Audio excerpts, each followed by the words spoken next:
On today's episode of Gathering the Kings. All the little things, all those things that you wouldn't think matter, they matter, right? It's just a little extra appreciation. It's something outside of the box. I feel like it always goes back to something that you wanted as an employee and you never got. And you see it, you feel it, you think about that. And for you and I, it's fun. It's fun to see people's reactions to something that you thought about and then took it to that next step and actually executed on it. So it's rewarding as well.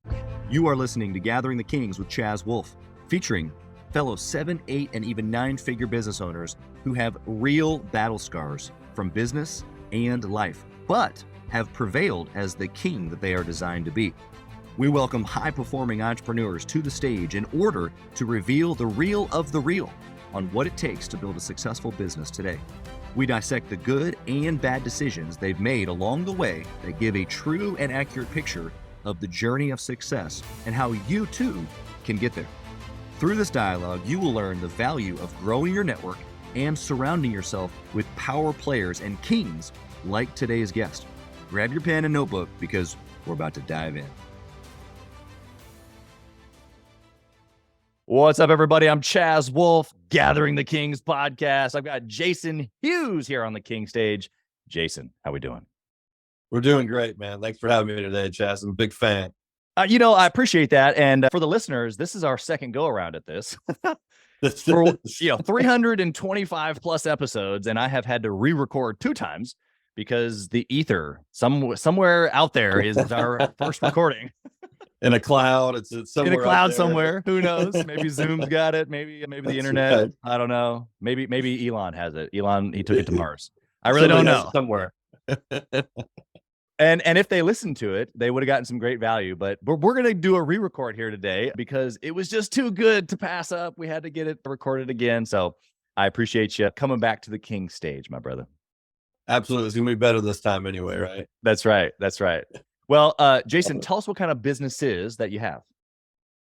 Yeah, so I'm in the real estate development business. We have a business that is a project management company, real estate development for other entities. So I always use the example, we work for sports teams, we work for healthcare, private ed, data centers is a big firms that we work for as well. And then we have another firm that is development for ourselves, all apartment driven multifamily in the Southeast.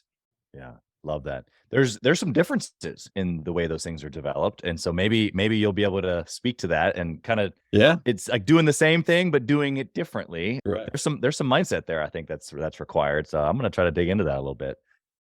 Before we get rolling, though, I'm also curious to know if this question has maybe changed a little bit since the last time we recorded. But I want to know why. What's the burning desire? What's inside of Jason that's so freaking burning hot right now of why you do what you do?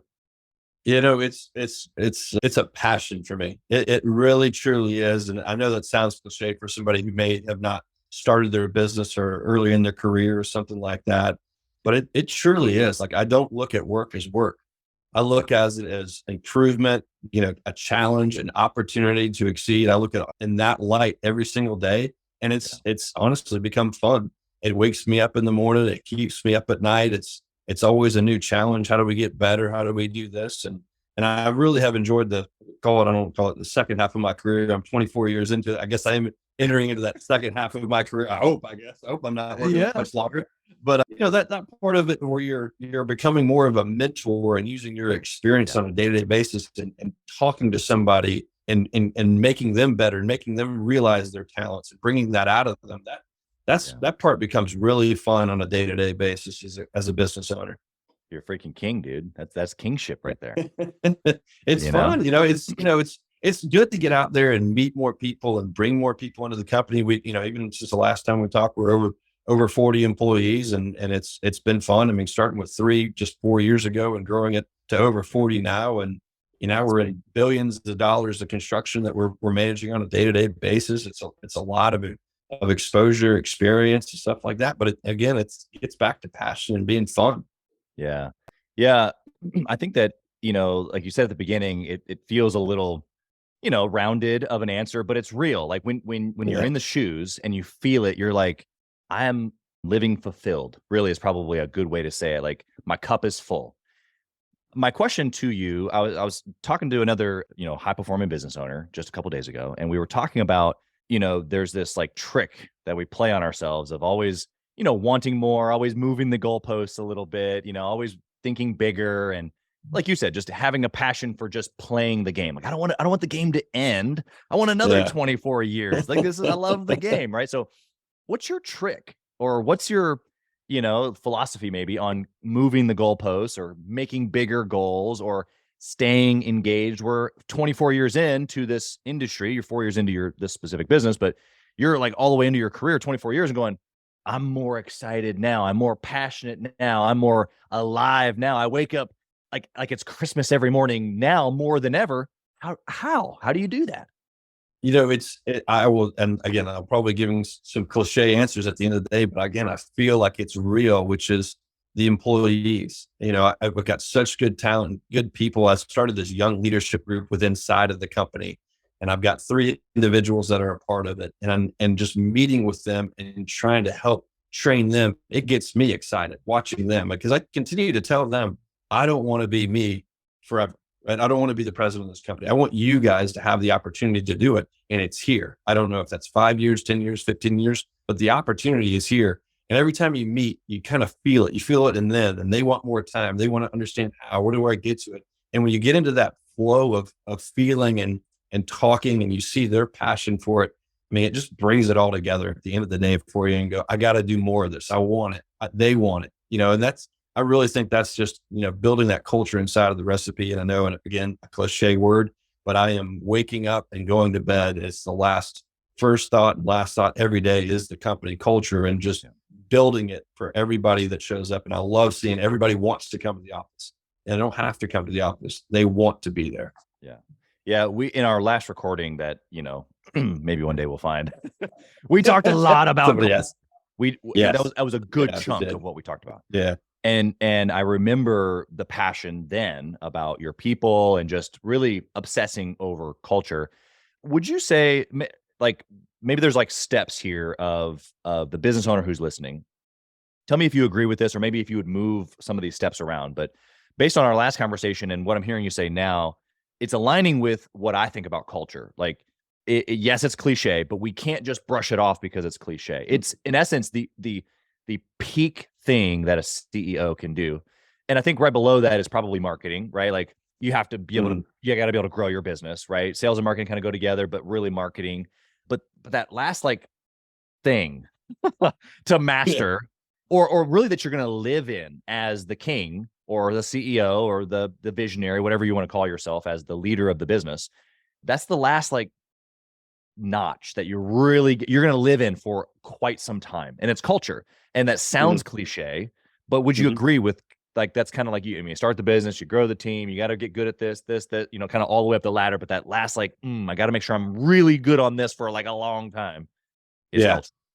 Yeah, 100%. I mean, I think last time you were talking, I said something to our director of marketing afterwards, how did it go, all that kind of stuff. And one of the things I said to her was, one thing I said that I want to make sure that we embody in our company is execute the cliche.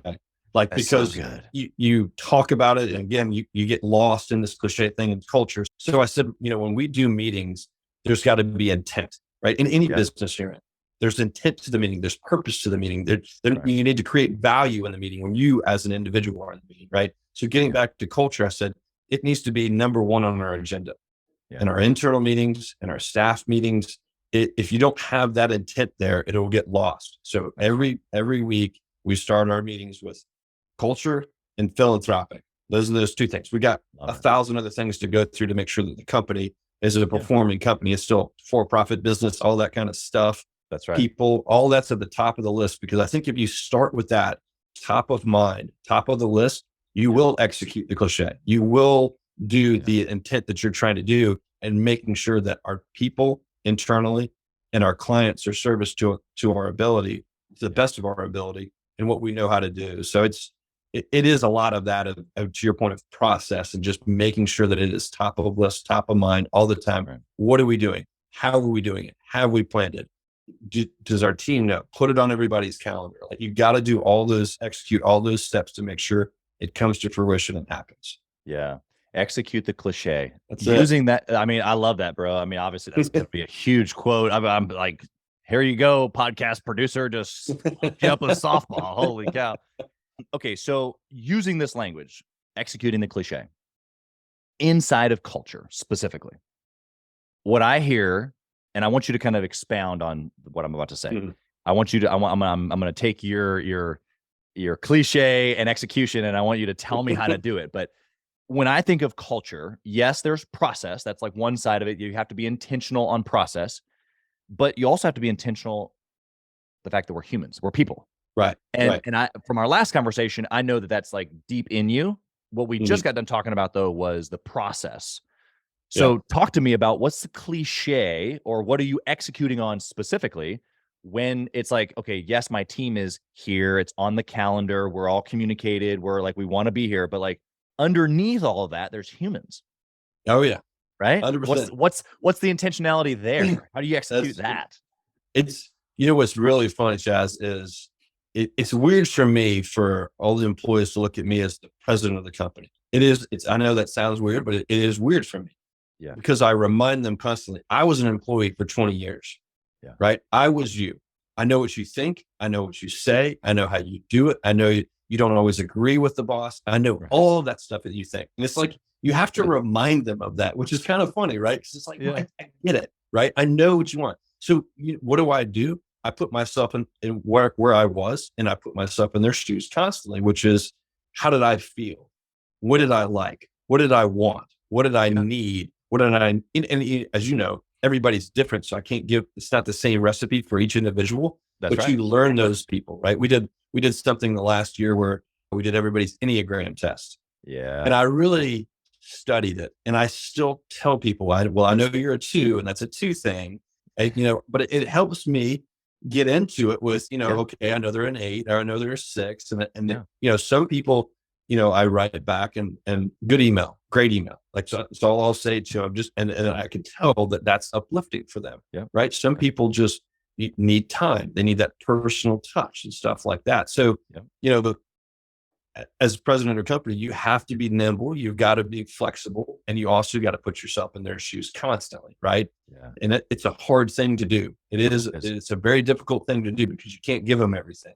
You can't, or otherwise you don't have a company. You don't have a balance. You don't have the structure that you need. And that's the part I suffered with, really, was you got to have that organization. You got to have that structure that people still want and need.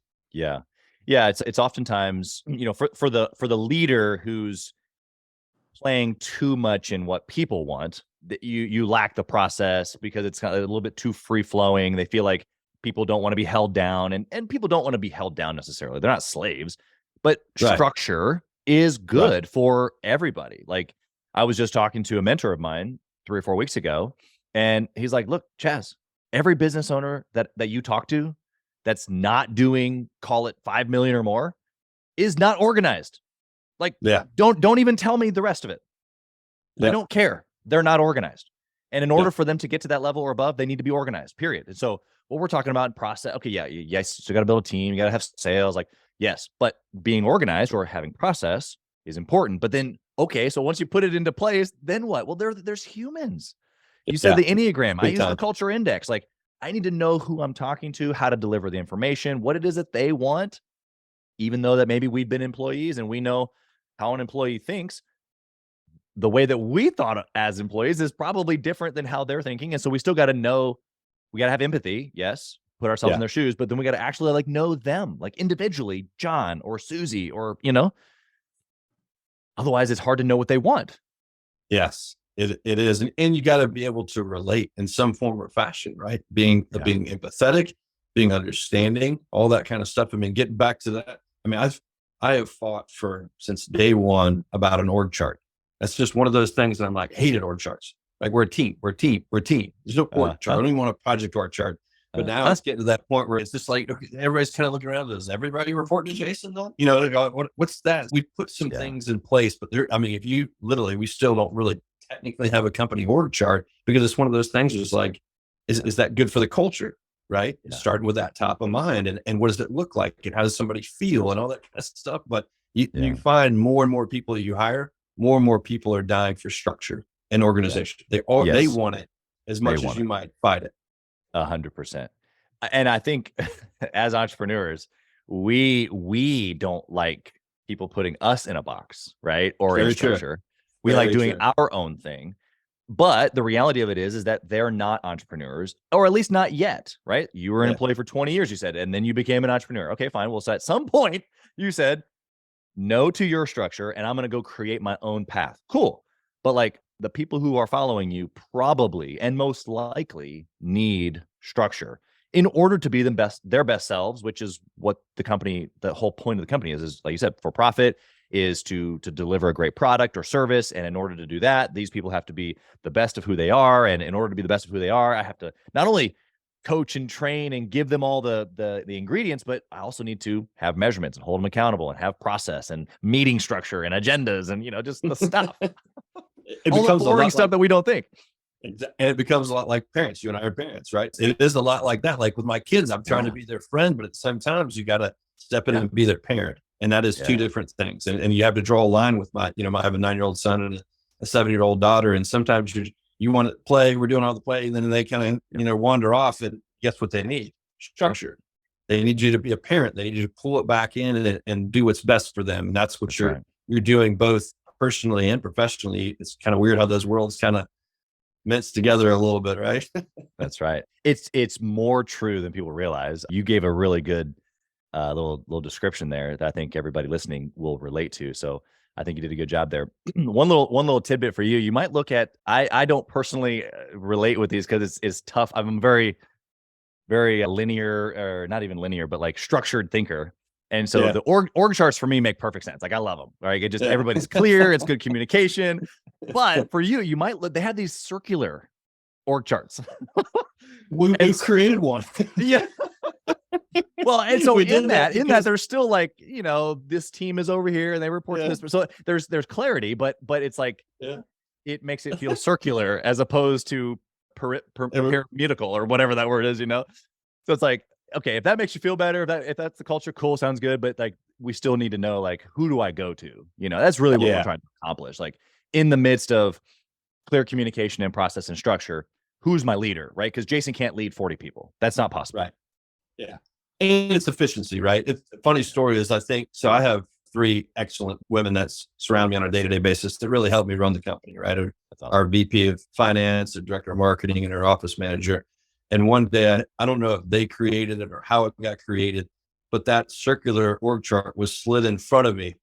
How about this? Mr. Anti-org chart. How about, and now I think our relationship has evolved to where they, and I love them in this regard, is like, I tell them every day, challenge me. Don't just because it comes out of my mouth. I promise you, I want to be challenged. I need to be challenged. I need the structure. I need the organization. And that's why these 3 women have come together and really have helped me. It's really balanced us, right? Because sometimes I'll get a little bit, not loosey goosey, because it's still at the core of me. I'm still a project manager, which is process, which is organization, which is structure, which is proactive. It's all those things. I still have that. But when it comes to the company, they do a better job of helping me really bring that in and saying, okay, Jason, here's the org chart. What do you think about this? And trying to challenge me to get something out there. That's right. The people will, basically demand what they need. And it is funny, just to hit this home for the listener, really, is that oftentimes as entrepreneurs, we have these, rounded ways of doing things, not super direct, not super clear, because, we don't personally want to be in a box. For you, it's an org chart. For me, it's titles. Like, I really could care less about titles. I'm just like, you know what? Like, we're just, like you said, we're just a team. Like, I don't need some fancy title. I don't know why you need a fancy title. To me, it's just ego. Right. Okay. But underneath that, there's clarity. There's understanding what my job is. Like, how do I win? Like, all of those things get a little bit muddy if I don't know, what is my job called? What is the job description? Who do I report to? What are the measurements? Like, those things feel like I'm micromanaging, but it's like, no, actually I'm setting them up for success. Right. And we oftentimes don't need that ourselves because we're just doers. It's like, well, okay, no, I actually do need to slow down enough to give them a title, to give them a job description, to help them create a scorecard. So that way they know how to win. What does winning look like? What does losing look like? Because we don't want to lose. You know what I mean? Oh yeah, 100%. And again, that's a lot of going back to it. I had a title one day and I wanted the next title and I wanted the next title. Right. And so you think about it because, you can get lost a little bit sometimes in I'm a president of a company kind of title. Right. And Right. so, when somebody's like director, like, hey, how do I get the senior director? And you're like, really? Yeah. Is it really the title, or is it the money? But what's the drive? Right. You're trying to unpack Right. it a little bit to understand what it is. And so it is hard because I'm the same way. Like the title thing, it's like, go to a bank and you can have all the illustrious titles that you ever wanted in your life, right? You That's start day one, you're vice president of banking, right? You get the title right out of the gate. So they lure you in. That's right. That's right. I think that for high achievers, right? Because what you said, 10 minutes ago was I have A players, I have an incredible Oh, yeah. team. And if we are recognizing who you already have, but then, for the listener, I want to build a team of A players. Okay, great. Well, guess what? A players operate in a certain way, and A players want to achieve the next thing. And so if they don't know how to achieve the next thing or the next title or the next bonus or the whatever, why have an A player? Yeah. It's the hardest thing is to have all A players. And I know that sounds crazy because I do get a lot of compliments of like, how do you find this talent? Where are you going? Well, how did you do this and all that kind of stuff? It's hard in a lot of ways. One is managing expectations. Everybody wants to be the best, and you got 40 plus of people trying to want to be the best. That's a hard thing to do. And guess what also happens? They leave. They start their own companies. They've learned how to do this thing, and they go out and they start their own ones, and that's painful, right? And it's like, God Almighty, then you kind of get into this mindset of like, am I teaching too much, right? Am I giving out the secret sauce and the recipe? Because now they feel like they've got it and they go out and start their own ones. Look, there's, people talk about the Nick Saban tree of coaching or the Bill Parcells tree of coaching and all that kind of stuff. And you go, I can't stop what I do, right? Because it's still the right thing for the company is to still go all in, teach everybody. And if they decide to take that recipe and go start their own gig and do it, God bless them. It's the best thing for them and their family. And I'll be their biggest fan because guess what? I'd be a hypocrite to say, no, don't go do that. I did it. Yeah. Right. And so that's right. It's a hard balance to have that many A players. And I think we are very blessed, and I'm very fortunate when people look, especially in the Atlanta market, but hopefully it's grown to the Southeast because we do have a Jacksonville office now where people go and look at our company and go, that's the best company. And that's the goal, right? Culture, philanthropic, and to be the best, right? And so people are starting to identify our company like that, which I'm very proud to say. And it's not because of Jason. I don't mean to make it sound that way. It's because of everybody in the organization. And it's because we have A players, and getting back to it, it's hard. It's not easy to have all A players, right? Yeah. No, you're right. It's not. It's a different challenge. We can say it like that. It's a different game. I think that everything that I want the listener just to, again, going off of this, execute the cliche. Hey, Chaz Wolfe here. As many of you know, I have been on an absolute mission to help entrepreneurs from all across the country in many different industries level up their game and grow their business and intentionally connect with other entrepreneurs. We do that obviously through the podcast, but we also have a peer-to-peer mastermind group specifically for 7 to 9 figure business owners. We are bringing some of the best and most successful entrepreneurs and minds together in a regular and a super intentional way to not only grow our network, but to be able to leverage. And at a certain point in business, success becomes about leverage, leveraging time, leveraging resources, leveraging key relationships. This is exactly what we're doing inside of the peer-to-peer mastermind group called Gathering the Kings, specifically for 7 to 9 figure business owners. So if that's you, if you're ready to level up your 7 to 9 figure business even to the next level and get around other big hitters just like you, I want you to go to gatheringthekings.com, fill out a short application, and it'll come to an application call with me, and I want to chat with you to see if it might be a good fit. Talk soon. If you just go back about 3 minutes and listen to everything Jason just said again, he really just gave you a little bit of a blueprint. I want to dive more into this using my good decision, bad decision. I can't remember exactly what your answers were last time we recorded, but I want to keep this lane, culture, people, because in today's environment, it's a real thing. It's a real struggle finding A players, developing B players into A players, C players into B players. I mean, all of this is a game that we play, right? And I don't mean to put people in a category of a game, but I mean, as a business, this is the game of business. This is the game of people in life. it's developing and it's growing, it's leveling up, wanting to go to the next level. And so what would you say, using this good decision kind of format, what is a good decision that you've made in being able to have A players, or is it a recruitment style? Is it a something that you do in the team that draws people in? Is it like, what's been a good decision that you've made that's created this A player pool that you have?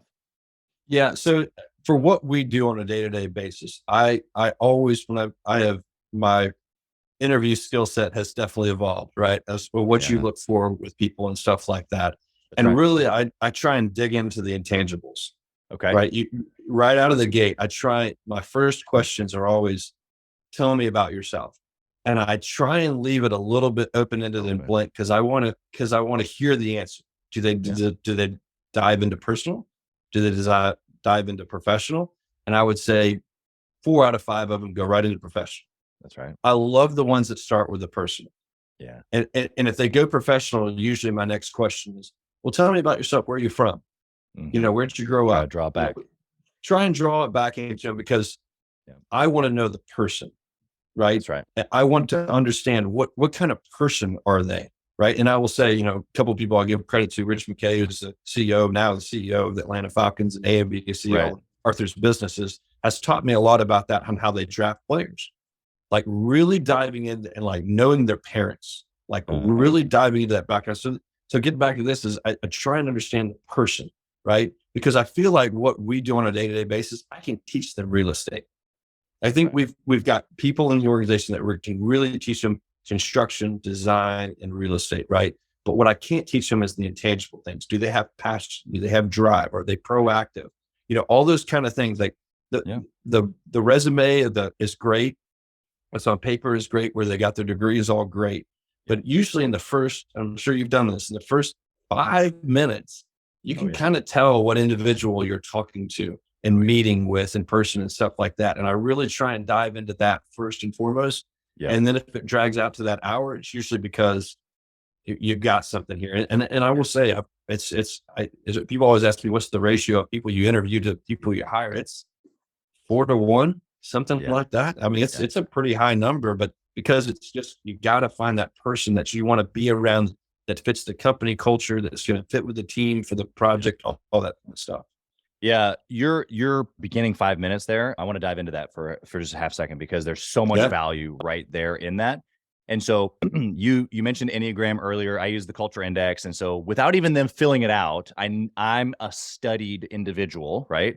I'm a studied leader. I'm a studied personality person. And so when I'm talking to this individual within the first few minutes, just like you, I know a lot. Yes. And I'm just like you, almost to the T. Tell me about yourself.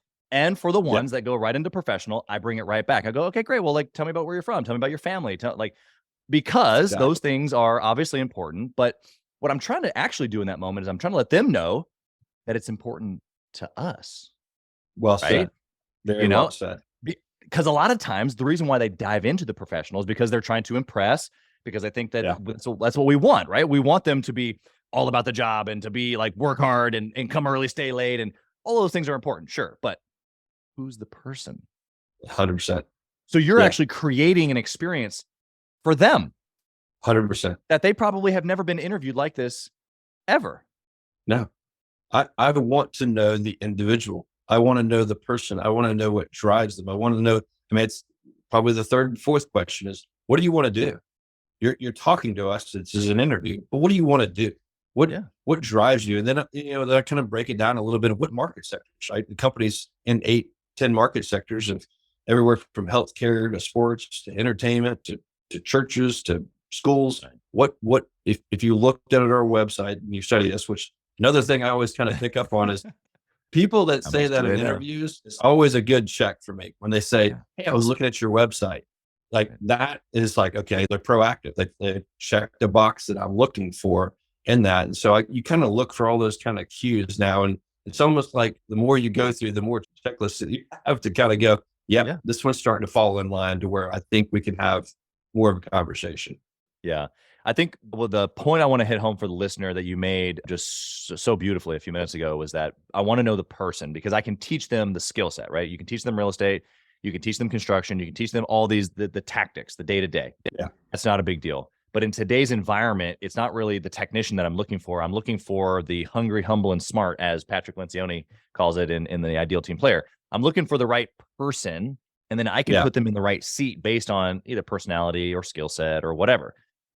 That attitude or that individual, that person, you're not going to find out who they really are unless you provide an environment inside the interview, or even multiple interviews with multiple people in your company, sometimes even dinner with the spouse, depending upon, how much of a role that they're going to have. Like, I really need to know this individual as a person. I need to know how they are as a dad. I need to know, who they are, like in all facets of life. You know what I mean? Yeah. Oh yeah. I'm sure we could probably take a lot of time and swap stories on interviews of good ones and bad ones. Right. A quick bad one was, one time I was talking to an individual and he's like, hold on a second. I'm just starting my run.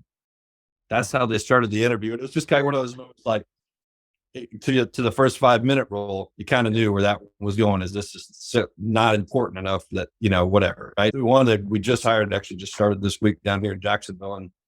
And why are you talking to me? Why are you interested in the company? And his first answer was my family.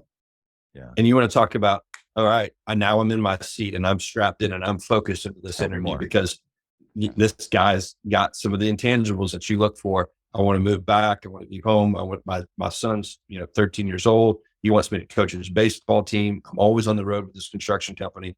I can be, and then you're locked in and you're going, okay. And those are just two examples. Again, getting into, I like to give examples to a good interview and a bad interview. And those are two that just stick out in my mind right away. Yeah. I love the examples. And I also love the distinction of probably the position that he was applying for, because if he was applying for a traveling project manager, that was not a good interview.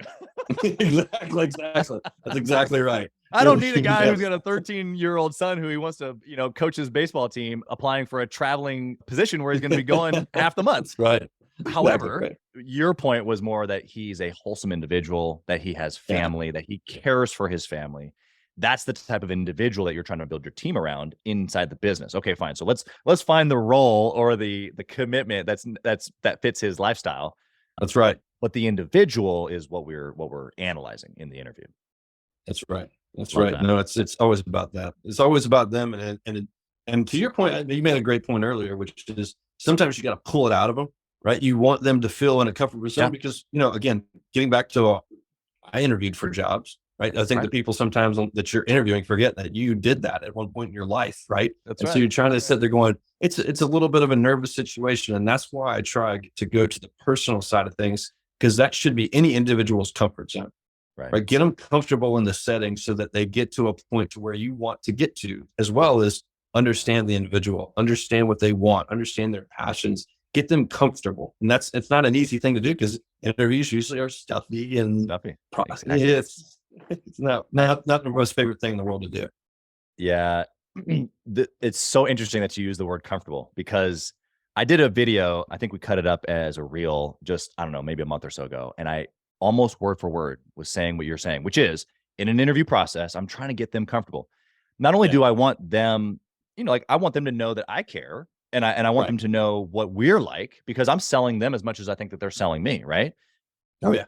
But I can't get to know them if they're not in a comfortable place, which is everything that we just got done talking about. And so I got a little backlash on not being direct and being wishy-washy with people, or being fluffy. I'm like, no. Whoa. We're not talking about being fluffy. We're talking about being real, genuine. Yeah, exactly. How am I supposed to actually know who this person is if I don't create an environment that's not stuffy? Like, okay, fine. You want me to go through the checklist of an interview? Okay, I got my checklist. I got my piece of paper. Where are you from? Check. What's your experience? Check. How many people have you managed before? Check. Like, why did you leave? Check. That doesn't tell me anything about whether this person's going to be a good fit for me on this team or not. Yeah. And if you don't know them, because here's the other thing, you got to pull out that personality, because if you're hiring them to be a part of another team, it's not working with you on a day-to-day basis. You're hiring them to work on another part of the team. You've got to understand that person and if they fit that team. That's a whole nother part of, I always use Rubik's Cube for everything, right? That's part of the Rubik's Cube, is aligning those colors together on that right side, is making sure I've already got 4 rock stars on this project. I need the 5th one. And if they don't fit with the 4, even though they might be a good individual, that's another part of that Rubik's Cube that just might not align up, that we got to go, okay, well, that unfortunately, that's not good. So you have to get them comfortable. You have to understand who they are as an individual.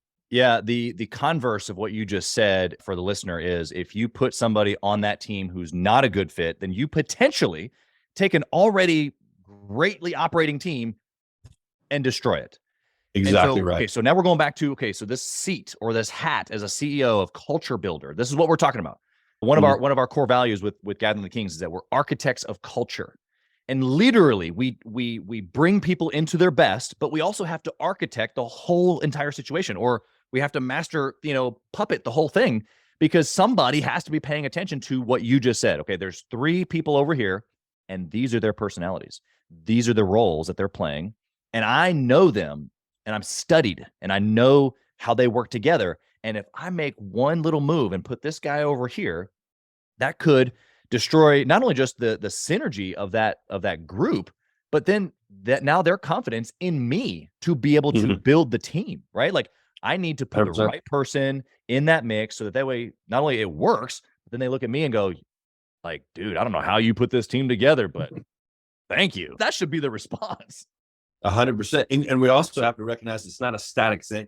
That's the evolution happens, right? Because, That's you know, again, we do real estate projects. Most of the time we're on a project for 3, 4, 5 years. Like they're big projects. They take a lot of time, due diligence to design and construct, right? And so you can think that you set up a team the right way, right? And you've got that, but guess what happens? Evolution. They grow up. They might want this person's job. They're just, so you can't take it for granted. It is a daily thing. And I force myself, I shouldn't say force, but I do force myself to go check in. Hey, is everything all right on that project? It's been a while since I've really gone over there and spun that plate and make sure it's spinning in the right direction and everybody's happy. And so I force myself to go back and check in and not take for granted that you just set up the right team, right? So that's another part of the equation that I think sometimes gets dropped a little bit. Oh yeah. Not a little bit. I would say often. I can even think back to situations in myself where I had, multiple locations in my franchise business, and, you put a team in place, you put a leader in place, and I'm like checking in, but like not down in there, Yeah, right. And it doesn't have to mean that I need to get into the business. That's not what we're talking about. We're talking about just like a really healthy temperature check, because it's easy not to. when you put a team together and then you got other things going on, other projects. But I'm hearing you say that no, make it a priority to stay in tune, right? Not in the project, not in the business, but stay in tune with that leader, that team, because things change, things evolve, other pieces might be needed or need to be removed or replaced. Fill in the blank, right? Yeah, it's a time thing, which is we're always trying to find margin, right? We're always trying to find, how do I create more time to do those things that I want to do? But I think that it's one of those things that should rise to the top of a priority list. Is don't take it for granted because it was set up the right way out of the gate. Check in. And to your point, there's the right way to check in. There's a level that you need to check in. Don't question somebody, are you doing your job? It's not that kind of check in. It's just like, you're all right. Everything good. Everything good at home. Everything's, good. You're working with your peers. Good. And, is usually 2 or 3 questions and you'll be shocked at the answer that you get. And you go, if you're being genuine and you're asking real questions. Exactly. And you'll be shocked at the answer you get. And you'll also go, okay, it is good. I'm good. Everything's good over here. Or might need to peel away at this onion a little bit because I feel something's in my gut that's not right here. And that's part of being a president, right? At the end of the day is try and keep everything on the tracks and going in the right direction. And if your gut's there that it's going off the tracks, you got to take the time, pause and go investigate to try and get it in the right spot. Yeah, it's so good. Okay. So I want to take this culture at a super in-depth value that you and I have just spit for the last little bit here. How do you make decisions when it comes to culture? Like I've blanketed this process for just all decisions on most of the shows, but I want to keep it specific here to culture since we've just done such a great job with this topic. When hiring, when doing something fun with the team, when firing, when taking on a project, and whether it fits the team or not, like when you're making decisions that impact culture, is there a filter? Is there a decision-making process? Are there other people involved? Give us some background there. Yes, to a lot of that, right? I try and always bounce it off of other people's. And I was actually having this conversation this morning because I have 4 mentors in my life, and I'm very blessed to have that many mentors, and I use them all for different things. And I think it's very important for everybody to have a mentor, whether it's 1, 2, 3, or 4, whatever that is, right? Whatever the right number is. And a lot of times I pick up the phone and call someone either outside the industry, a mentor outside the industry, or in the industry, and kind of go, you were here, you did this. Is this the right thing to do? So I do 2 kind of checks. External is that you feel like this is the right thing to do, or how did you do it? One or the other, right? Yep. And then the internal check is, hey guys, I'm thinking about doing this. What do you guys think about this? I feel like this is something that the company would like. Podcasts, right? Internal podcasts, right? And then they talked about that before, which is now we have, we're 7, 8, 9 episodes in of these internal podcasts. And it was kind of a idea that's sprung from our first one, right? Is like, what if we did a podcast? And again, ours is internal for project related stuff, and maybe one day it becomes external stuff. But those are the kind of things you think about, you stew on, and you check outside and check in. So I definitely do a lot of checking to make sure that it feels right. And usually, just like an interview, you see the reaction of our team. And if they come out of their seats and say, oh, it's a great idea, or if they go, well, you got your answer in the first 5 seconds, not the first 5 minutes, right? It's a different kind of gauge. And I'm a big believer in reading people's body language. That is a lot of my management skill, if you will, is just watching people react when they answer something and they look in the eyes, their confidence and stuff like that. But that the culture side of things, it's definitely checks and balances. And so it starts at that first little bit, and then let's go, how do we execute it?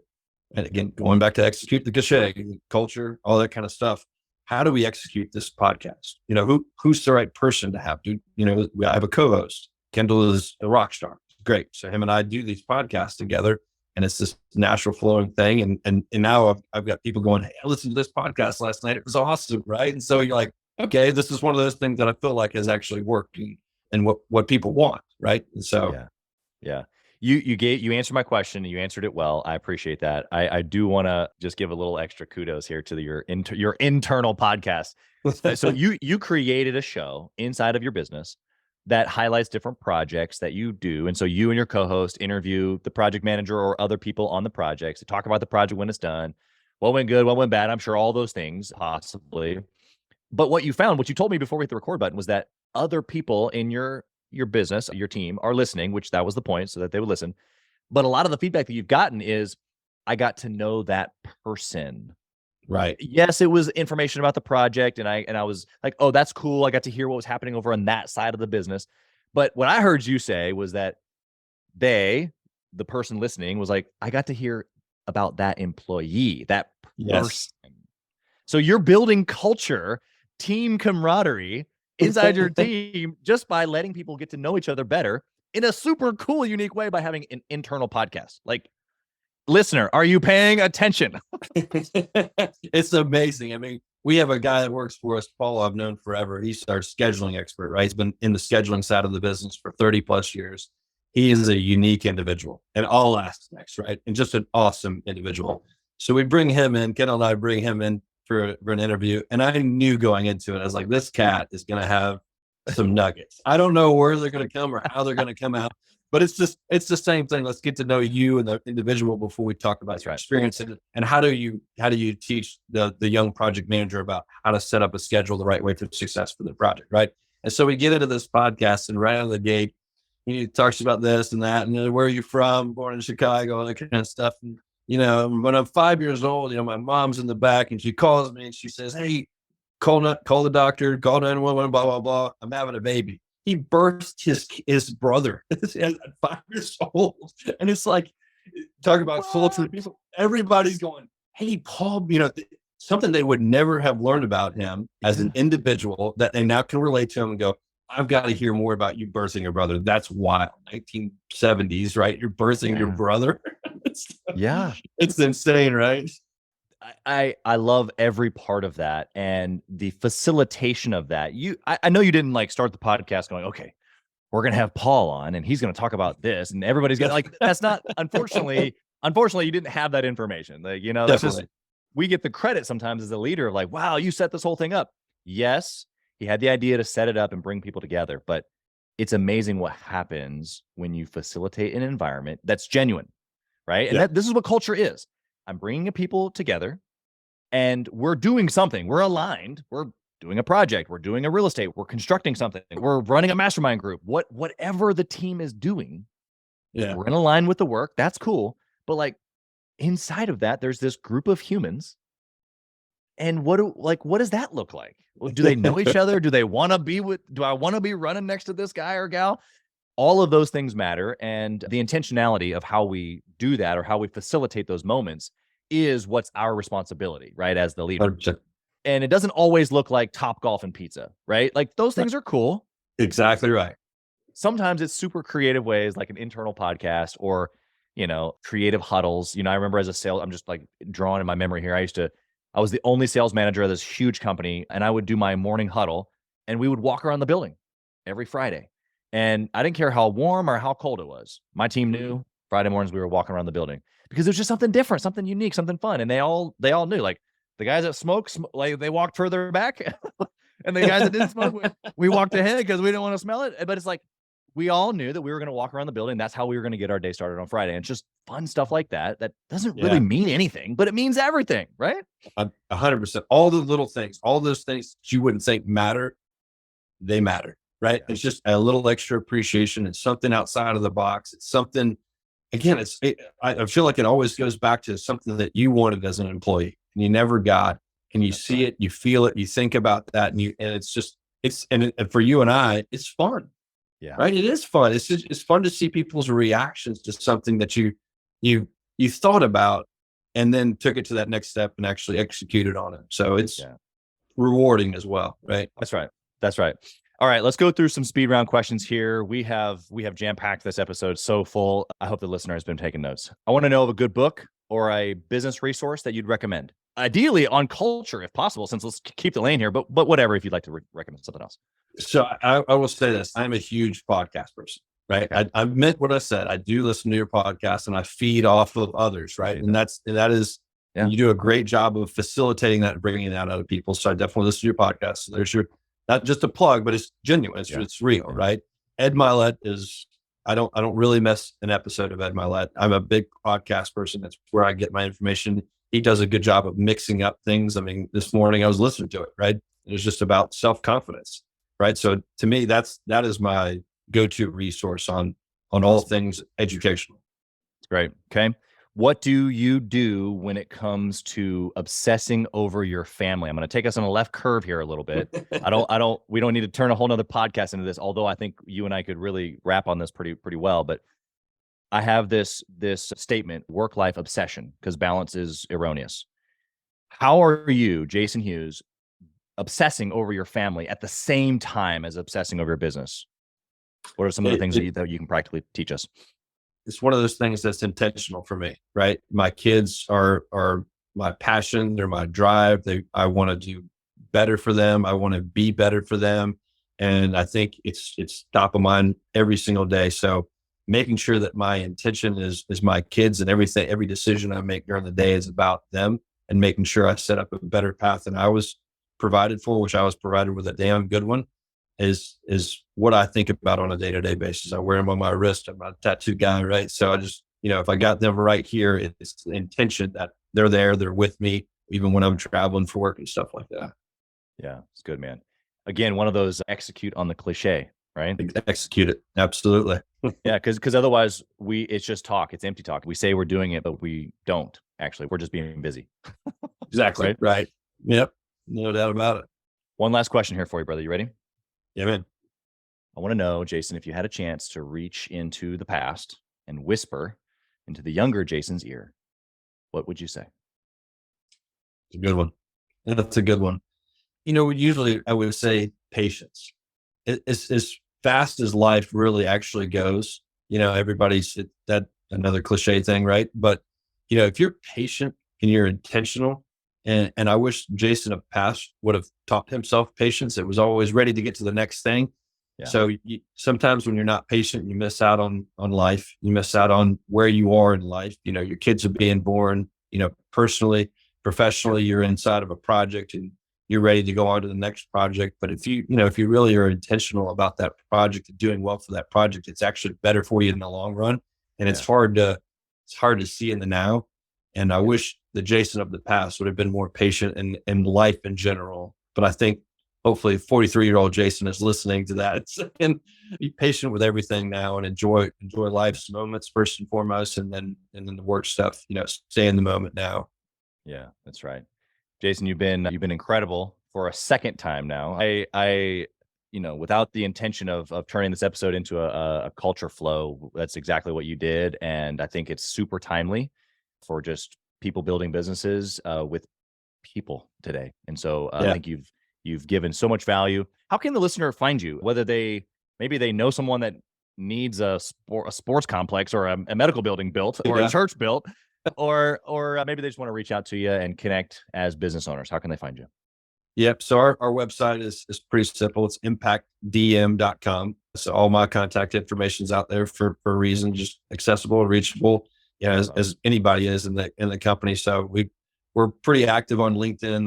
That's the most popular spot out there. I wish I was bigger and better on social media and Instagram and stuff like that. I know we have a page and stuff like that, but most of it's on LinkedIn and our website. Okay. Sounds good. Well, we'll put all that in the show notes for you. It has been a pleasure on the second round. Honestly, in the back of my mind, I'm kind of hoping that maybe we lose this one too, and we have to do it a third time so I can spend more time with you. I got a counter offer for you. I'm going to bring you on our podcast and we'll make that one. Now we're talking, right? Now we're got to interview you, bring you in there for that. It is different. It is different to tell your story as opposed to facilitate someone else's story. So I would be honored to take that invitation, but seriously, my brother, it has been a pleasure. Thank you for being here. Blessings on your family and your team, all that you're putting your hand to in 2023. Thanks for being here, brother. Same to you. Thanks for the opportunity. Thank you for listening to Gathering the Kings today. I hope that you were able to pull out a few nuggets to go apply into your business right away. More importantly, though, I hope that you're realizing that it takes more to be successful than just being by yourself, doing it all on your own, carrying the weight all by yourself. What I have realized, not only in my own journey from multiple businesses and multiple different industries, and now interviewing literally over 200 or 300 other very successful 7, 8, and 9-figure business owners, is that it's tough to do it alone. And so Gathering the Kings literally exists to bring together successful entrepreneurs. In fact, we are putting together 1,000 kings, specifically who are grateful but not done.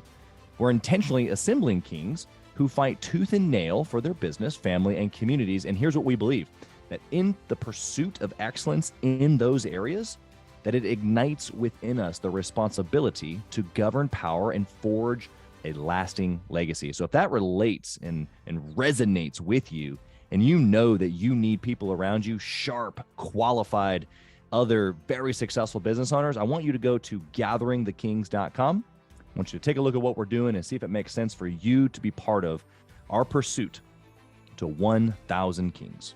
Talk soon.